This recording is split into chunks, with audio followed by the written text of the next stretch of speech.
ಕೆರೆಯಲ್ಲಿ ಈಜಲು ಹೋಗಿದ್ದ ಇಬ್ಬರು ಬಾಲಕರು ನೀರಲ್ಲಿ ಮುಳುಗಿ ಸಾವನ್ನಪ್ಪಿರುವ ಘಟನೆ ಯಲಹಂಕ ಹೆಸರಘಟ್ಟ ಹೋಬಳಿಯ ಬ್ಯಾತ ಸೀರೆಸಂದ್ರ ಗ್ರಾಮದಲ್ಲಿ ನಡೆದಿದೆ. 9 ವರ್ಷದ ಮನೋಜ್, 11 ವರ್ಷದ ಮೋಹನ್ ಮೃತ ಬಾಲಕರು.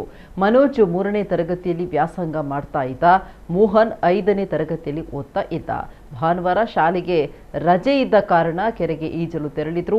ಎಷ್ಟೊತ್ತಾದರೂ ನೀರಿನಿಂದ ಮೇಲಕ್ಕೆ ಬಾರದೆ ಇದ್ದಾಗ ಸ್ನೇಹಿತರು ಗ್ರಾಮಸ್ಥರಿಗೆ ಮಾಹಿತಿ ನೀಡಿದ್ದಾರೆ.